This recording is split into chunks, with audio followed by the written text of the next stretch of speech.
বলছে প্রথম এবং দ্বিতীয় স্কন্ধ ভগবানের সেই রাতুল চরণ, তৃতীয় এবং চতুর্থ স্কন্ধ ভগবানের উরু, পঞ্চম এবং ষষ্ঠ স্কন্ধ ভগবানের পার্শ্বদেশ, সপ্তম এবং অষ্টম স্কন্ধ ভগবানের বাহু, নবম স্কন্ধ ভগবানের হৃদয়, একাদশ স্কন্ধ ভগবানের মস্তক, দ্বাদশ স্কন্ধ ভগবানের কপাল। জানো, তোমরা কি জানো একটি স্কন্ধ আমি বাকি রেখে গিয়েছি? সনাতন গোস্বামীকে শাস্ত্র জিজ্ঞাসা করলেন যে তুমি কি অঙ্ক জানো না? 9-এর পরে যে 10 হয় তুমি কি অঙ্ক জানো না? সনাতন গোস্বামী বললেন আমি অঙ্ক ঠিকই জানি, কলির জীব অঙ্ক জানে না।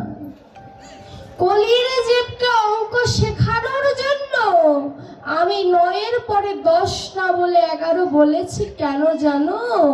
কলির জীবের যেন আগ্রহ জাগে। কেন সনাতন গোসাই 9-এর পরে 10 বলল না? কারণ কলিযুগের আগ্রহ কৌতূহল বেশি। সনাতন গোস্বামী বলছেন দশম স্কন্ধ হচ্ছে আমার শ্রী গোবিন্দের হাসি।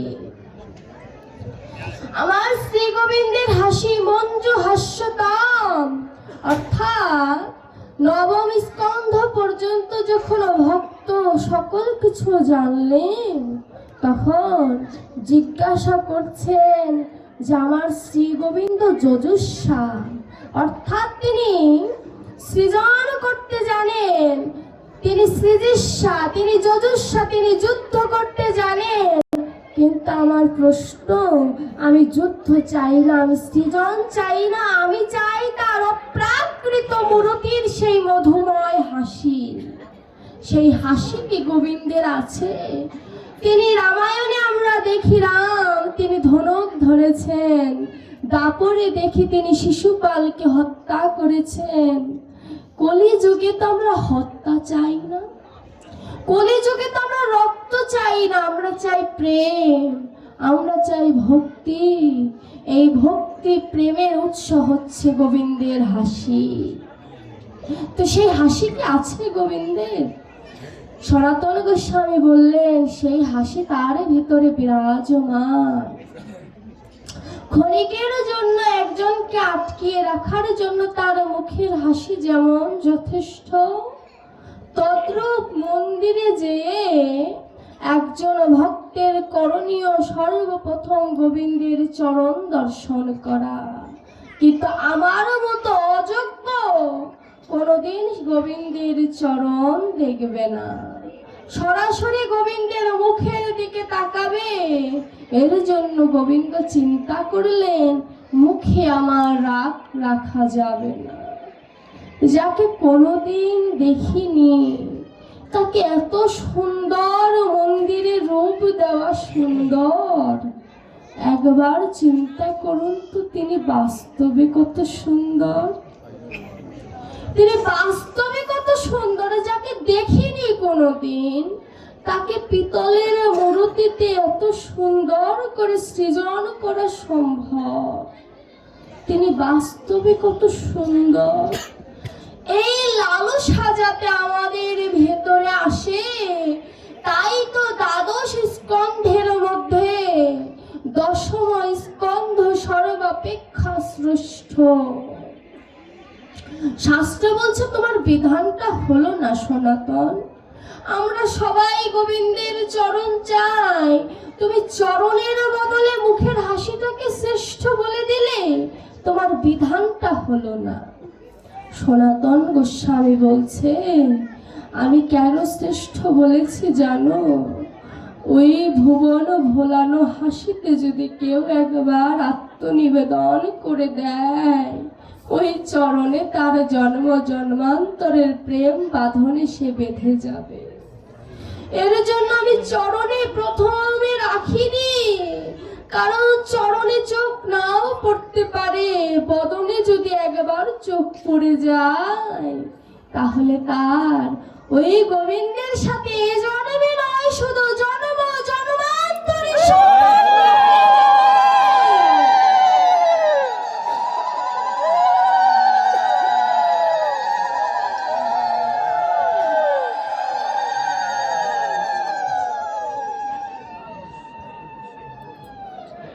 সেই জন্ম জন্মান্তরে সম্পর্ক হয়েছিল কাদের সাথে? তার সখাগণের সাথে, যশোদা মায়ের সাথে, দেবকীর সাথে। এদের সাথে জন্ম জন্মান্তরের গোবিন্দের সাথে সম্পর্ক হয়েছিল। গোবিন্দ এদেরকে কথা দিয়েছেন যে আগত যতগুলো যুগ আসবে সকল যুগে গোবিন্দ একা নয়, তার পার্শ্বদের নিয়ে আসবেন। তার পার্শ্বদের তিনি নিয়ে আসবেন, তিনি কথা দিয়েছেন। তিনি এতটা ভালোবাসে, একবার চিন্তা করেছেন যে আমার সাথে গোবিন্দের সম্বন্ধ আমি করতে পারলাম না, কিন্তু রামানন্দ রায় কিভাবে সম্বন্ধ করলেন, সিথিমাম্মধন করলেন। তারাও তো মানব দেহ পেয়েই এই ধরাধামে এসেছিল, আমিও মানব দেহ পেয়েই এসেছি। তাদের ভেতরে কি ছিল যে ধন আমার মধ্যে নেই, তাদের ভেতরে আছে। শাস্ত্র বলছে, জানো কি নেই তোমার ভিতরে? তোমার মধ্যে এমন জিনিস নেই যে জিনিসে গোবিন্দ বশীভূত হয়। ভক্তি বশিতং পুরুষ, ভক্তি ধনে আমার গোবিন্দ বশীভূত হয়। সেই ভক্তি ধন আমার মতো অধমের নেই। এই ভক্তি ধন আমি পাবো কোথায়? ওই ভক্তের কাছে। তাই তো ভক্তের কাছে ভক্তের আগমন। হে ভক্তগণ, যদি কৃষ্ণকে পেতে চাও তবে কৃষ্ণের পেছন ছুটতে হয়, তবে ভক্তের পেছন ছোট। ওই ভক্ত তোমায় কৃষ্ণের সন্ধান দিয়ে দেবে। তুমি গোবিন্দের পেছন ছুটে গোবিন্দকে পাবে না। কেন পাবে না জানো? এই ক্ষুদ্র কণ্ঠের ডাক ভক্তের কাছে এত সহজে পৌঁছাবে না। কিন্তু তুমি যদি ভক্তের ডাকো, একবার যদি ভক্তকে তুমি নয়ন ভরে ডাকতে পারো, ভক্ত যদি তোমায় একবার কৃপা করে, গোবিন্দ তোমার চরণের দাস হয়ে যাবে গো।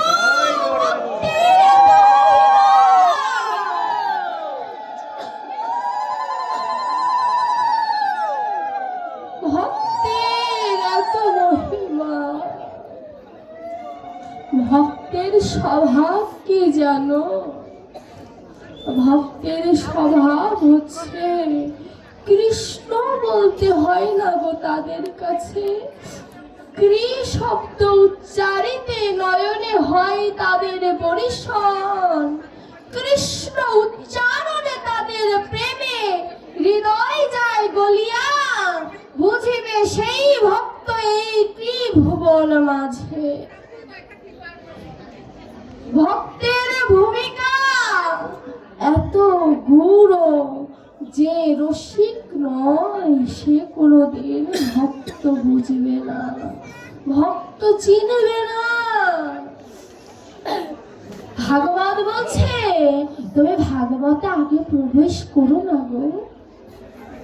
তুমি ভাগবতে আগে প্রবেশ করো না। দেখবেন কোন পাঠক সরাসরি ভাগবতে প্রবেশ করে না, কারণ ভাগবতের একটি ধারা আছে। গীতা চৈতন্য চরিতামৃত স্পর্শ না করে দুঃসাহস দেখাতে নাই ভাগবতে প্রবেশ করার। কেন জানো? তোমার দেহটাকে শুদ্ধ করার জন্য আগে তোমায় গীতার আশ্রয় নিতে হবে।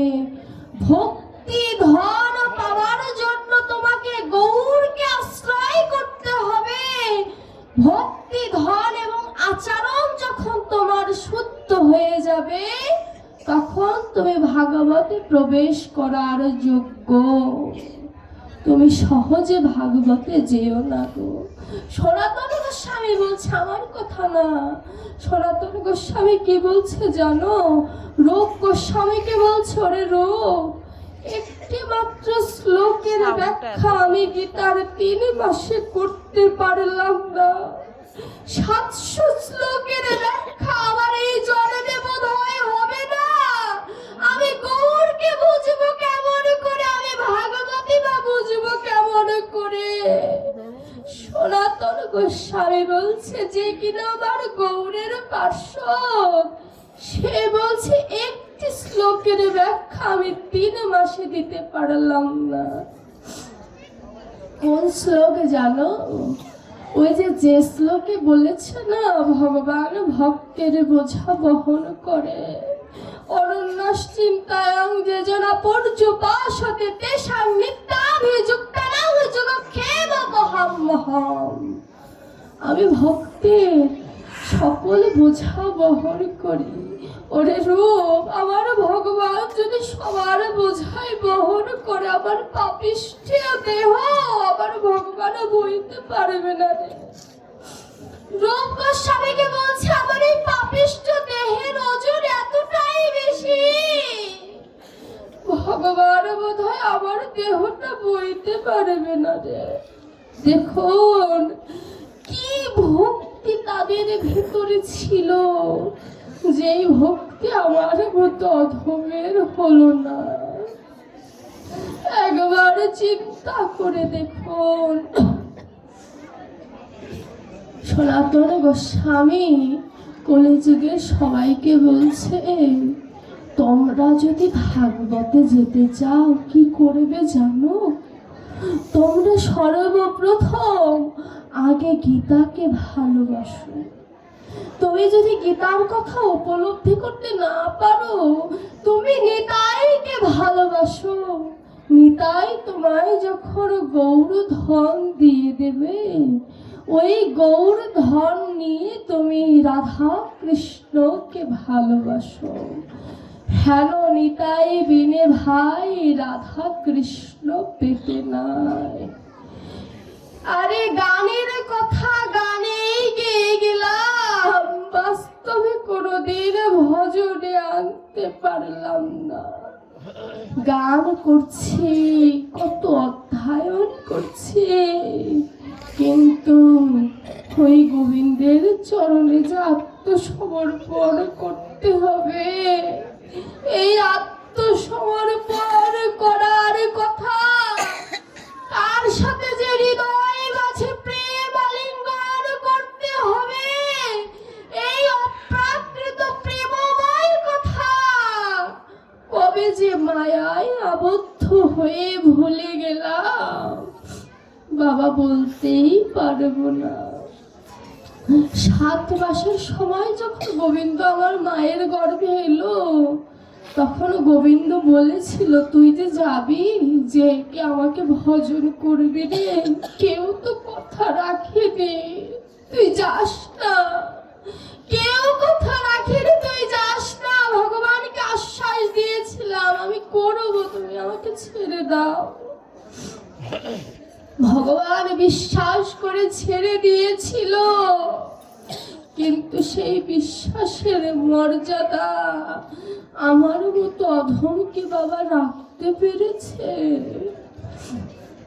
কত আর কথা কুকথা শুনি, মানুষের মায়ায় আবদ্ধ হয়ে কত নয়নে জল বরিশন হয়, কিন্তু কোনোদিন গোবিন্দের নামে কোনোদিন অশ্রু বিগলিত হলো না।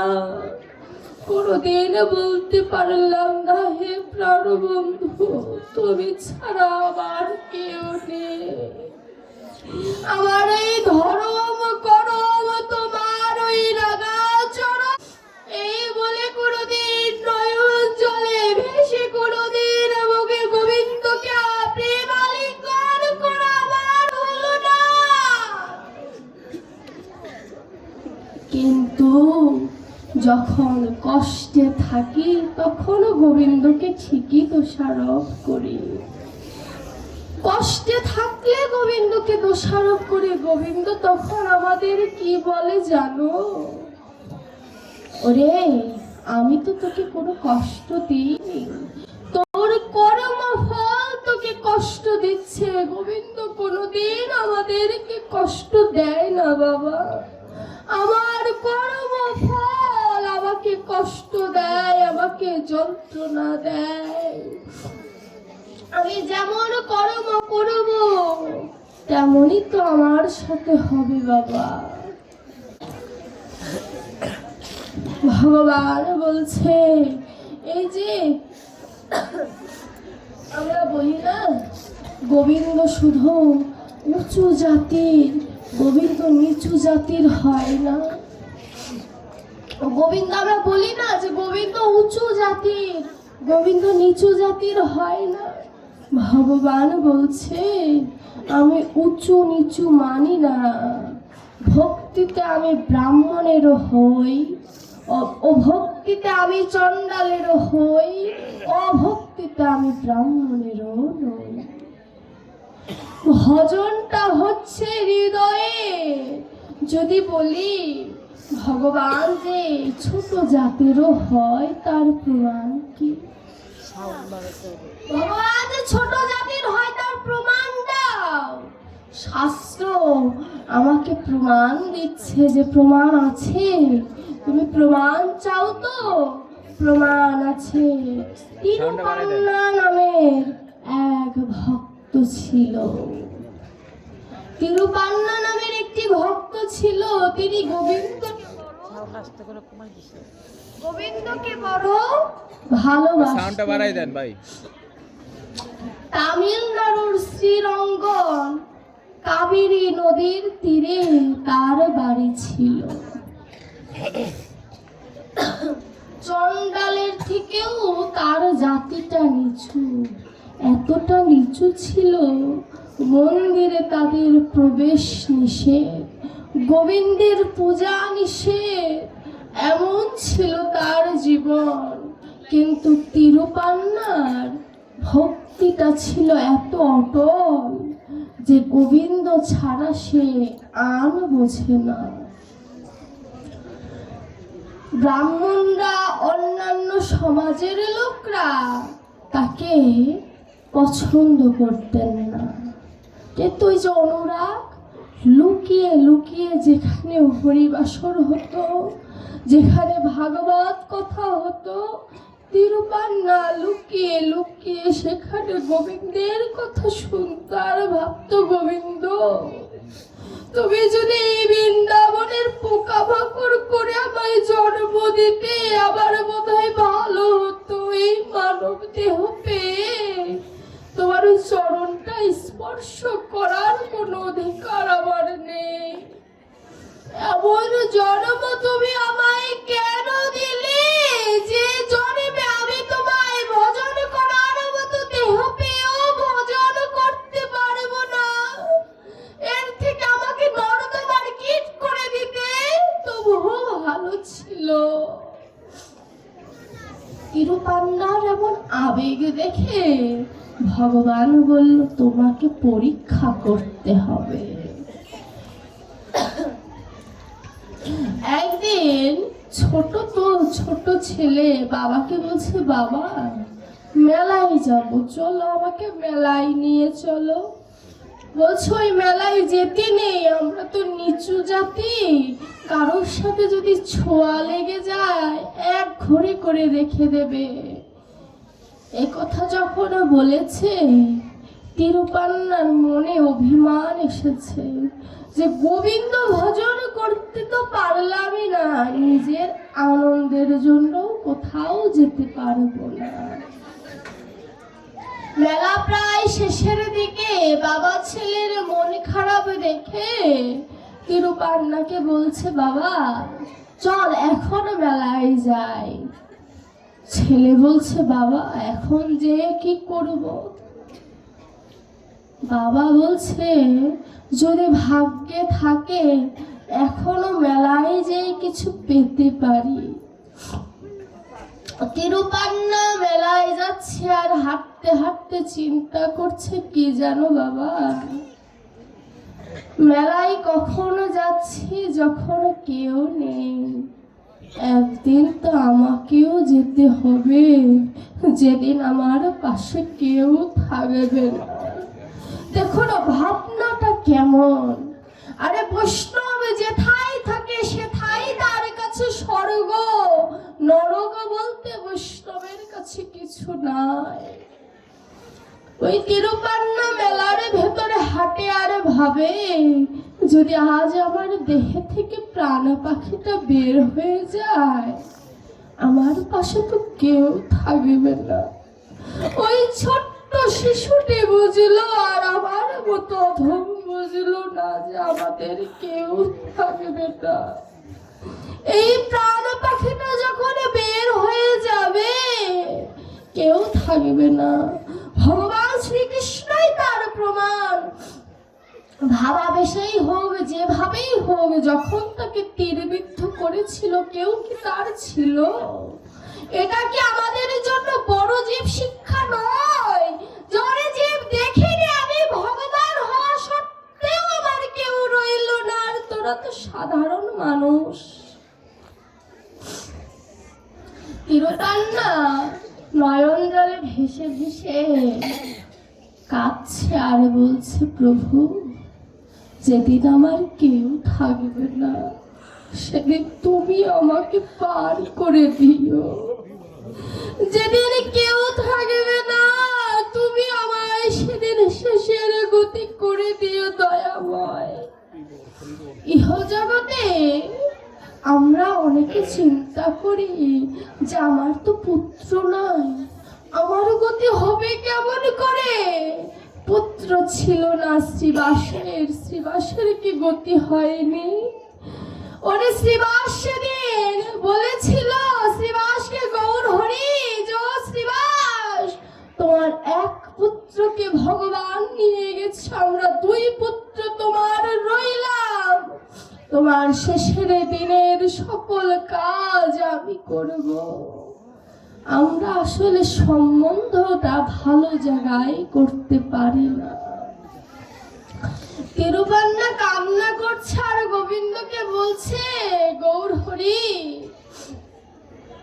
ইহ জগতে সবার অনেকে আছে, কিন্তু আমি এত বড় হতভাগা যে আমার মা বাবা আছে বটে, কিন্তু সৎ কাজ করার জন্য যা প্রয়োজন তা কেনার সামর্থ্য আমার নাই। মেলায় হাঁটছে, হাত চিন্তা করছে যে তা কেনার আমার সামর্থ্য নাই। দয়াময়, আমি মায়ের কাছে শুনেছি যে যার কেউ নাই তার বলে তুমি আছো, তো তুমি যদি থেকে থাকো, এই অধমকে সেদিন তুমি নিজ গুণে পার করে নিয়ে যেও দয়াময়। আমার গুণে বলবো না, কারণ আমার তো কোনো গুণ নেই, তুমি তোমার গুণে আমায় পার করে নিয়ে যেও। আর যদি পার না করো, জানো এই জন্মে কেন কোনো জন্মেই পার হওয়া হবে না। তিরুপান্না নয়ন জলে কেঁদে কেঁদে হঠাৎ করে একটি পাথরের সাথে ধাক্কা লেগে পড়ে গেছে। পাথরটা উঠিয়ে দেখে একটি গোপাল, পাথরের গোপাল, হাতটা তার ভাঙা। মেলায় অনেক সময় দোকান বসে না, পাথরের একটি দোকানে বসেছিল। ওই মূর্তি আনতে আনতে একটি গোপালের হাত ভেঙে গেছে। ওটা মেলায় বিক্রি হয়নি বলে ওই দোকানদার ওটা ফেলে দিয়ে গেছে। ওটা পেয়ে ডাক দিচ্ছে, বাবা দেখো আমি অমূল্য ধন পেয়েছি, দেখে যাও। বাবা এসে যখন দেখে গোপাল, বলছে এই গোপাল রেখে দে বাবা, গঙ্গা জলে দিয়ে দে, কাবেরী নদীর তীরে দিয়ে দে, গোপাল স্পর্শ করেছে সে কথা যদি ব্রাহ্মণেরা জানে, এ কথা যদি উঁচু জাতিরা জানে, আগুন জ্বালিয়ে দেবে রে, ঘরে ফেলে দে। বলছে বাবা তুমি কাদের কথা বলছো? যারা কিনা গোপালের হাত ভেঙে গেছে সেই ঠাকুরকে ফেলে দেয়, একবারে চিন্তা করে না ঠাকুরের হাত ভেঙে গেছে তার কতটা কষ্ট হচ্ছে, তুমি তাদের কথা বলছো? ঠিক এমন মানুষকে ঠিক জানায় যারা গোপালের ব্যথাকে অনুভব করে না, তারা তো মানুষ হওয়ারই যোগ্যতা নেই তাদের। ওদের ভগবান নয় গো, এ যে আমাদের কাঙালের ঠাকুর, এর জন্যই তো ফেলে দিয়ে গিয়েছে। বাবার শাস্ত্র হেরে গেল ছেলের কাছে। ছেলে গোপালকে হাতে নিয়ে বলছে গোপাল তোমার বড্ড ব্যথা না? আহ কি মাধুর্য, কি প্রেম যে গোপাল তোমার হাতে বড় ব্যথা, তুমি চিন্তা করো না, আমি পাতা দিয়ে কাপড় দিয়ে তোমার হাতটা বেঁধে দেব, ঠিক সেরে যাবে। কতটা ভক্তি থাকলে এমন কথা কেউ বলতে পারে? আমরা যদি হতাম তাহলে ভাবতাম পাথরে পাথরে কোনোদিন জোড়া লাগে, কিন্তু ভক্ত বলছে ভক্তিতে জোড়া লাগানো সম্ভব। এবার ঘরে আনার পরে মাও কিছু বলে বোঝাতে পারল না। পরের দিন মা জল আনতে গিয়েছে, ওখানে কারোর কাছে শুনেছে ভাঙা ঠাকুর ঘরে রাখতে হয় না। ইহজগতে আমরা ঠাকুর যদি ভেঙে যায় জলে ভাসিয়ে দিই, তাই না, কেউ ঘরে রাখি না। কিন্তু ভক্ত সেই ঠাকুরকে দেখে কাঁদে, ভক্ত কিন্তু ভাসিয়ে দেওয়ার কথা চিন্তা করে না। এটাই এর প্রমাণ যে আমরা গোবিন্দকে যেভাবে দেখি, বৈষ্ণব ভক্ত সেভাবে গোবিন্দকে দেখে না। এর জন্য আমার সাথে বৈষ্ণবের এত তফাৎ। তো মা ঘরে এসে পুত্রকে বলছে বাবা ভাঙা ঠাকুর ঘরে রাখতে হয় না, কাবেরী নদীর তীরে ভাসিয়ে দে। পুত্র বলছে মা তোমাকে আমি একটু প্রশ্ন করব, তারপরে আমি ফেলে দিয়ে আসবো। বলছে কি প্রশ্ন? মনে করো আমার হাত ভেঙে গেছে, তুমি কি করবে? বলছে তোকে আরো আদর যত্ন করব, হাতে খাইয়ে দেব, ঘুম পাড়িয়ে দেব, স্নান করিয়ে দেব। বলছো আমি তোমার ছেলে, তাই করবে তাই না? আচ্ছা মা তোমার গর্ভে থেকে আমার সৃষ্টি, তাই তুমি আমায় ভালোবাসবে। আর যে কিনা তোমাকে গর্ভে পাঠিয়েছে যে ভগবান, তার যে হাত ভেঙে গেছে তুমি তাকে সেবা করবে না? যার কারণে তুমি মা হতে পেরেছো সেই গোবিন্দের হাত ভেঙে গেছে, তুমি কি তাকে সেবা করবে না? মা কেঁদে ফেলেছে, বুঝতে পেরেছে যে ছেলের ভিতরে প্রেম উদয় হয়েছে, ভক্তির উদয় হয়েছে। এবার মায়ের কাছে বলেছে এবার সেবা দেবে গোবিন্দকে।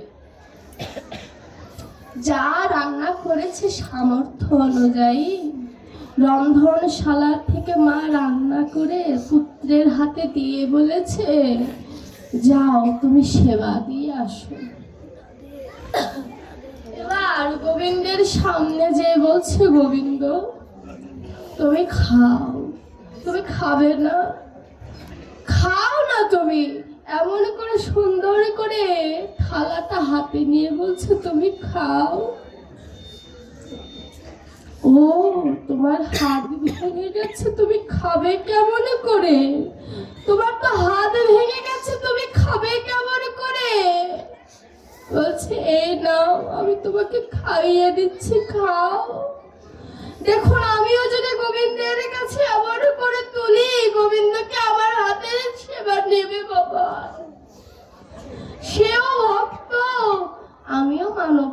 পেয়েছে, আমি আর নিজেকে ভক্ত বলবো না। আমি যদি গোবিন্দকে বলি, ও প্রাণনাথ, তুমি একটু সেবা নাও, এই থালার প্রসাদ এমনই রবে, কেউ সেবা নেবে না। কিন্তু যখন সেবা নেয় না, তখন বলছো আমি তো নিচু জাতির, আমি তো মন্ত্র জানি না, আমি তো পুষ্প দিতে জানি না, আমি তো তুলসী পত্র দিতে জানি না, তাই আমার প্রসাদ তুমি নেবে না। আর যদি তুমি না দাও, তাহলে আমি জেনে নেব তুমি কোনোদিন ভক্তের ভগবান হতে পারো না। তোমার কাছে যদি সব ভক্ত সমান হয়, তুমি প্রসাদ গ্রহণ করো।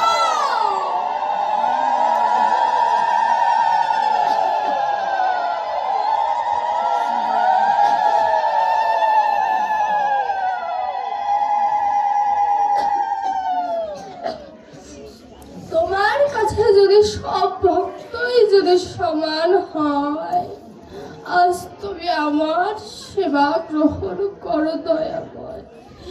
এই কথা ভক্তের সাজে আমি তো বলতে পারি না। আমি কেন পারি না? কারণ আমার ডাকে চতুরতা আছে, আমার ডাকে কপটতা আছে। কিন্তু ভক্তের ডাক শিশুর মতো কোমল ডাক, যে ডাক যেমন মা যদি শিশুর কান্না শুনে স্থির থাকতে পারে না, তদ্রূপ ভক্ত যদি আকুল প্রাণে ডেকে গোবিন্দকে স্মরণ করে, গোবিন্দ আর স্থির থাকতে পারে না। গোবিন্দ তখন ভক্তের চরণে আশ্রয় নেয় বাবা। যখন এমন করে বলছে, সেবা নিচ্ছে না, সেবা এত সহজে কি গোবিন্দকে ডাকলেই গোবিন্দ আসে? গোবিন্দ আসছে না। বলছো তুমি আসবে না, ঠিক আছে, তুমি যদি নাই আসো, পাশে থেকে বটি তুলে নিয়ে বলেছে, তুমি যদি নাই আসো, এখনই আমি নিজের শিরচ্ছেদ করব।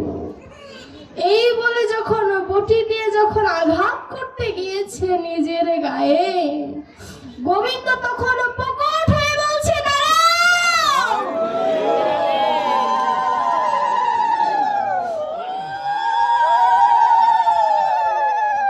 গোবিন্দ প্রকট হয়ে বলছে, দাঁড়াও, তুমি কি করছো? তুমি এ কাজ আমার সামনে করতে পারো না। বলছে, এতক্ষণে আসার তোমার সময় হলো, তুমি কেন বলো তো ভক্তদের এত যন্ত্রণা দাও? যন্ত্রণা দিতে ভালো লাগে না। যেদিন তুমি যন্ত্রণার কবলে পড়বে, সেদিন তুমি আর ভক্তকে যন্ত্রণা দেবে না। অনুরাগ আর রাগ দুটো কিন্তু দু জিনিস। ভক্ত ভগবানকে অনুরাগ দেখায়, রাগ দেখায় না। অনুরাগে বলছে, তুমি এত কেন কষ্ট দাও বলো তো? এই নাও, আমি তোমাকে খাইয়ে দিচ্ছি। গোবিন্দ বলছে, তো আমি একাই খাবো, তুমি খাবে না? তুমি খাবে না, তুমি আগে খাও। দেখুন কত অপ্রাকৃত, কত মধুময় নীলা। একবার ভক্ত সেবা নেয়, একবার গোবিন্দ সেবা নেয়। জগৎ জীবকে বলছে, দেখে যাও তোমরা, যাকে কেউ উচ্ছিষ্ট দেওয়ার সাহস পায় না, সেই ভগবান নিজে এসে ভক্তের উচ্ছিষ্ট সেবা নিচ্ছে। যেমন গোষ্ঠীর সময় সখাগণেরা গোবিন্দকে সেবা দিত, নিজেরা সেবা নিত, ঠিক তেমন করে আজ এই অপ্রাকৃত নীলা মাধুর্য দুজনে একে অপরকে আস্বাদন করছে। এভাবে যখন সুন্দর করে দুই ভক্ত ভগবানের ভাব বিনিময় হচ্ছে, এবার মায়ের কাছে গিয়ে বলছে, মা, আমার গোবিন্দের বড় ব্যথা, অনেক দিন হয়ে গেল হাতটা বেঁধে রেখেছি, সুস্থ হবে কেমন করে বলো তো? আচ্ছা, আমি যখন অসুস্থ হই তুমি কাকে স্মরণ করো? বলছে তুই যখন অসুস্থ হোস আমি গোবিন্দকে স্মরণ করি। আচ্ছা মা, আজ তো গোবিন্দ অসুস্থ, আজ আমি কাকে ডাকবো? বলছে গোবিন্দ অসুস্থ হলে কাকে ডাকবি? তুই রাধারানীকে ডাকতে পারিস। রাধারানী তোকে একটা না একটা ব্যবস্থা করে দেবে। আমরাও তো গোবিন্দের জন্য একবার রাধে রাধে বলি, রাধে রাধে।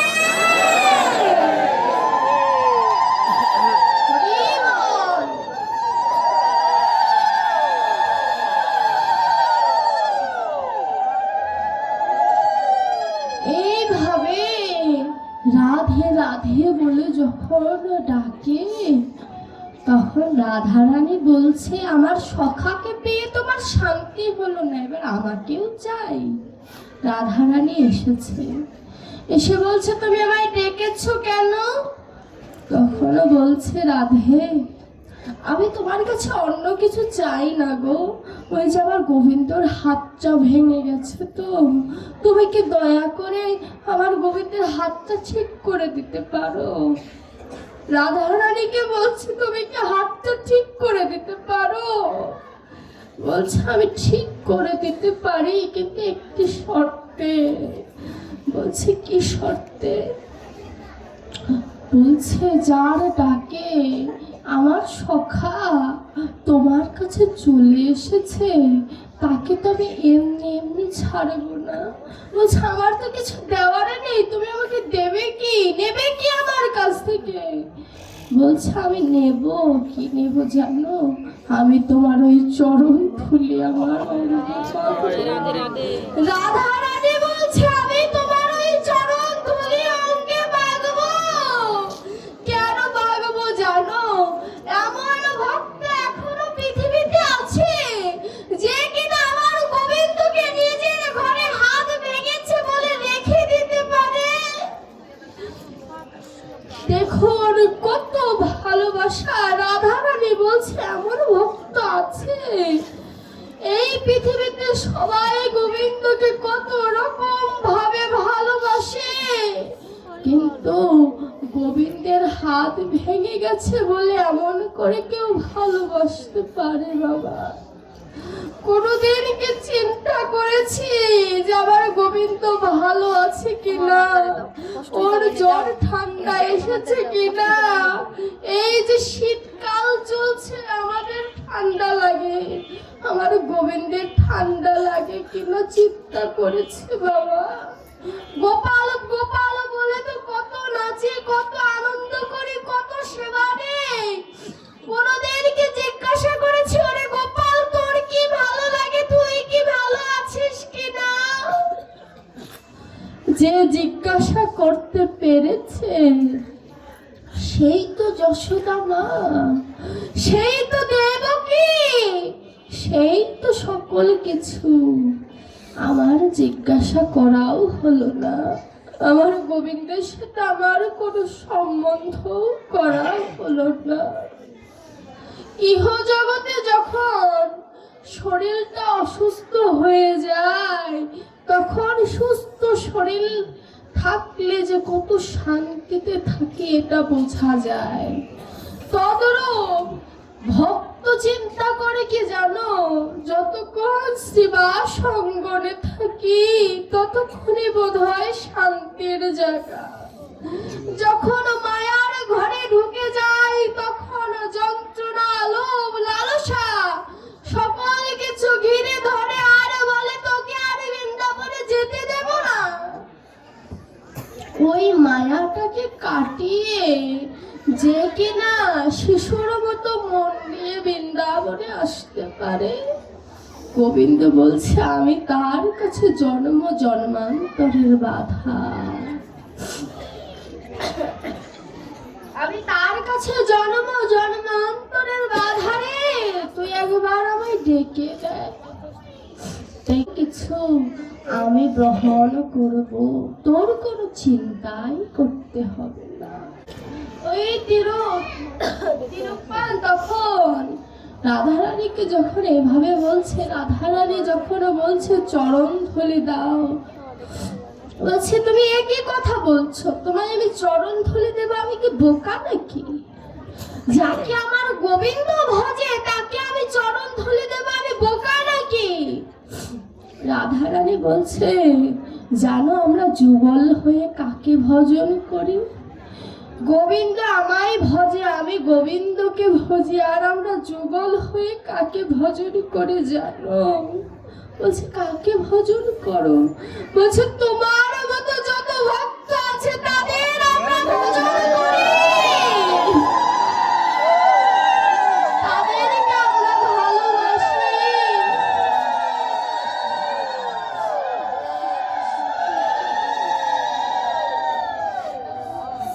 দেখুন কত সুন্দর তত্ত্ব দিল। বলছে আমরা একে অপরকে ভজন করি, কিন্তু যুগল হয়ে যখন দাঁড়াই তখন আমরা ভক্তের চরণের আশ্রয় নেই। তিরোত্তম হাসবে না কাঁদবে কিছু বুঝতে পারছি না, ছোট শিশু তো। বলছে আমি অত কিছু বুঝি না, তুমি আমার গোবিন্দের হাতটা ভালো করে দাও, তোমার গোবিন্দকে আমার কাছে দিয়ে দাও। বলছে গোবিন্দকে তো একা দেব না।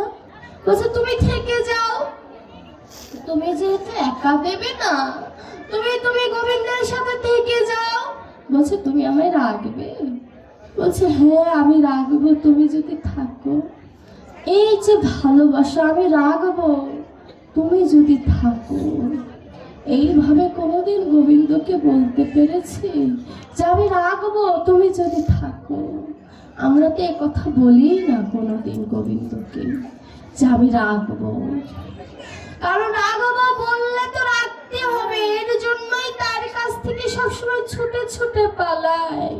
কিন্তু আপনাদের মতো ভক্ত কখনো ছোটে না, ছোটে ঠিক কিন্তু ভক্তের চরণের পেছনে ছোটে, সংসারের পেছনে ছোটে না, সংসারের পেছনে ছোটে না। তখন রাধারানী আশীর্বাদ করলেন, আশীর্বাদ করার পরে তিনি অপকট হয়ে গেলেন। তারপরে যখন এই পাতায় তেনায় মোড়ানো ওটা যখন খুলছে, খুলে দেখে হাতটা জুড়ে গিয়েছে। হাতটা মূর্তির সাথে, ওই প্রেমময় মূর্তির সাথে হাতটা জুড়ে গিয়েছে। জুড়ে যাওয়ার সাথে সাথে বাবাকে ডেকেছে, বাবা দেখে যাও, কে বলেছে পাথরের মূর্তিতে জোড়া লাগে না? তুমি দেখে যাও, আমি ভক্তি ধন দিয়ে জোড়া লাগিয়ে দিয়েছি, তুমি একবার এসে দেখে যাও।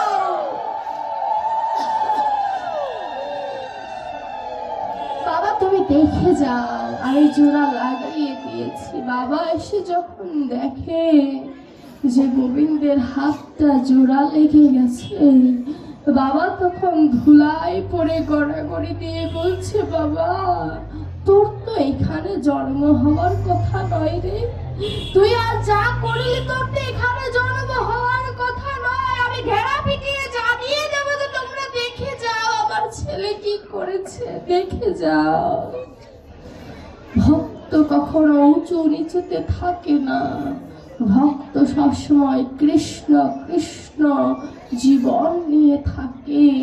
ভক্তের কোনো জাতি হয় না, ভক্তের কোনো কুল হয় না, ভক্ত সর্বদা কৃষ্ণময় জীবন নিয়ে থাকে।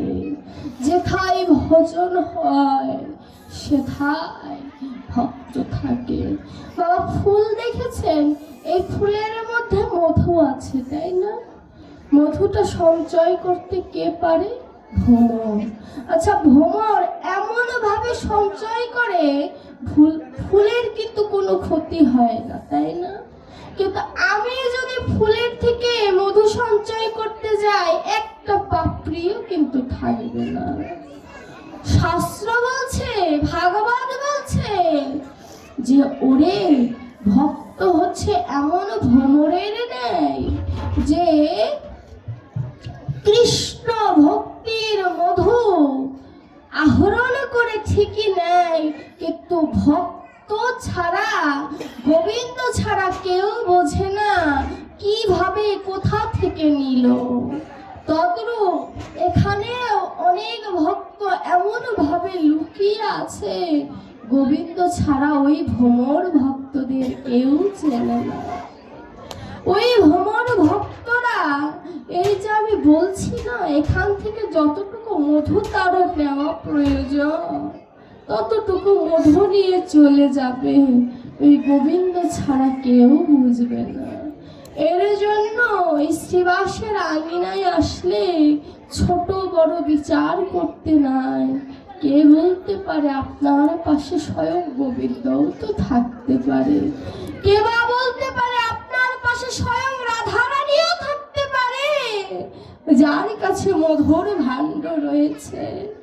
এর জন্য কখনো ভক্ত অভক্ত এই বিচার করতে নাই, সকলেই সমান। যার ভেতরে সমদর্শন ভাব এসেছে, শাস্ত্র বলছে সেই তো উত্তম।